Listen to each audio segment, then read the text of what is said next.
Hello, sweet friends. This is Tracy. Welcome back to day 3 of my Halloween Spooktacular little DIY crafts that I am creating here for my channel. Just sharing some ideas that I have for this Halloween season. I wanted to create one of these blocks using 2 of these little blocks, these thankful blocks from the Dollar Tree.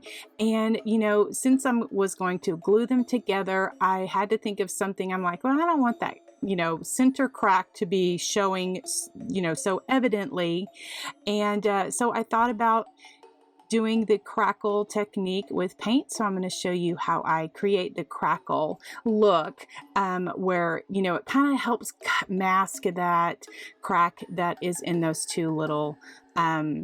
the two little signs. Now, I probably could use wood putty or something like that, but I just wanted to share how I did the crackle technique. So what I'm doing here is I am gluing the blocks together, and yes, that is right. You did see that E6000 glue is actually black. I didn't know until I had bought it and was using it, and I'm like, oh my goodness, this is coming out black. And yes, it is black. And so I just hot glued as well as let the E6000 glue really bond that together. And so what I'm doing here is I am putting a coat of black, and when you're doing a crackle technique, you want to have your bottom layer, whatever the crackle you want to see, you want that to be the bottom, because then you're going to use a lighter one on top. Now, this is Crackle Medium. I will have a link to the Crackle Medium in the description box below, but this right here is what will crack once you put it on and let it dry, and then put your lighter coat on top. So I'm very familiar with working with it, so I just put it directly on my little project. But if you're just starting out, I would suggest just putting a little bit and then just brushing it on from there. If you're not really familiar with the crackle paint technique, on my main channel, if you search for in the little magnifying glass on my main channel, if you type in Crackle Medium and hit enter, it will pull up any of the videos that I have that I shared a tutorial or a how-to for the Crackle Medium.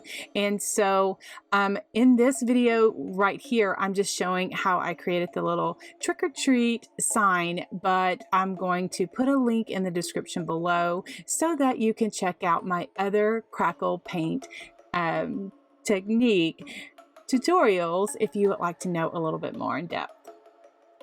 Okay, I am showing and sharing my mistake, my big fat fail, only because so that you will not make the same mistake. Okay, my first intention when I was going to make this sign was I cut these this trick or treat letters out on my Cricut, and I was going to have them on my sign, and I was like, oh, it's going to be so cute. Yeah, they did not work well at all. Okay, so when I put the or on there, because the crackle is on there, and I had the transfer tape, yeah, I was peeling up all my tape. It was paint, not my tape, my paint. And so I'm like, oh my gosh, oh my goodness, what am I going to do? And so, yeah, it just does not work good. So that's why I went ahead and hand painted it, because my first thought to put, vinyl on there did not work. So what I did is I ended up whatever those little blocks are made of, the paint doesn't stick to it because I had used acrylic paint, and yeah, it doesn't stick to it too good. So to my delight, I was able to peel everything off and start completely over. And that is what's good about the crackle paint technique, is that if you mess up, you can just repaint it and start over, and then your project is not, like trashed, or that you're just totally, lost it. Okay, so that's why this looks already a little crackled, because I got all that old paint off, and then I put a layer of black chalk paint on there. Then I put some Crackle medium on it again. And then now, once my Crackle medium is completely dry, then I go back over it with my lighter color, and literally before your eyes, you can see it start to crackle. Once my top coat is dry, then I'm going to create a checkerboard border. The brush is a number 10 flat paintbrush, and then this paint is Canyon Orange by Americana. And then I just load my brush with paint, and then I just go in this motion. It doesn't have to be perfect. I mean, I'm not going to stress about it. A lot of people make all of their painting perfect. Mine is so far from perfect. It is, you know, not even funny. So I just kind of go along like this, just kind of like the checkerboard pattern, and just go all the way around the board until I get finished.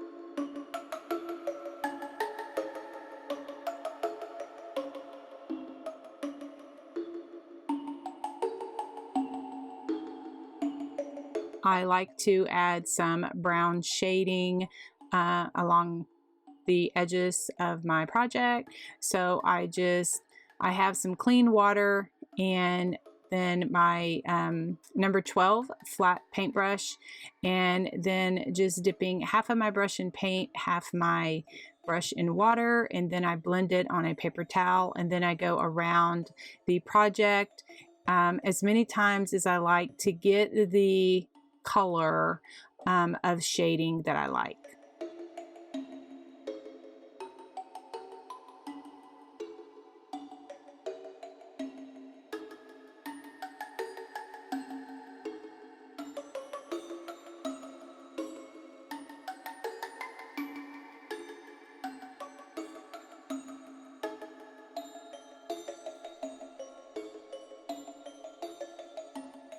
Now to hand paint it with paint, because clearly you putting vinyl on this crackled paint will not work. I didn't try it anymore after I did it with chalk paint instead of acrylic, because this is the second time that I'm doing this block, so I just went ahead and hand painted it.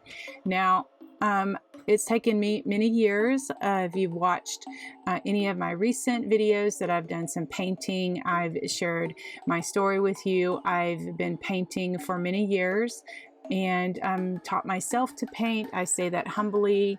It's only by the grace of God that He's allowed me to, you know, just given me the skills to learn how to paint this way. And I just do it using a flat paintbrush, and then I like to put little happy dots on the ends of my letters. That makes me so happy. I just do that by using the end of a paintbrush, you know, little fancy tools, and I say that jokingly, but anyway, it just gives me the effect for the letters of what I'm looking for. And then I let that dry, and then we move on to the next step, which is using my fine point Sharpie marker. I just go around the edges of the block and just make some little doodling, only because it just kind of enhances the project, and it's just the look that I like. And then of course my little country Halloween block would not be complete without some splattering. And I take a stiff stencil brush, and what I was showing you there is a wooden stick, and just, you know, pulling the stick across the bristles toward my body. And I had some questions on that. I actually have a video on splattering that I will link in the iCard above, as well as in the description below, because it shows you exactly what I do to splatter my projects. Then once my paint is completely dry, I give it a coat of this Delta glossy varnish. This is my favorite varnish. I will have a link in the description below. I'm hoping that I can get it in the craft store, because the last time I got some Hobby Lobby brand varnish, and nope, doesn't compare. So anyway, but thank goodness I can get it on Amazon. Anyway, guys, thank you so much for watching. I hope that you're enjoying these Halloween spooktacular little projects that I am sharing with you. I love all of your sweet comments. Thank you for the likes and the dislikes, whatever, it helps my channel. I appreciate the support. We will talk to you very soon, and God bless.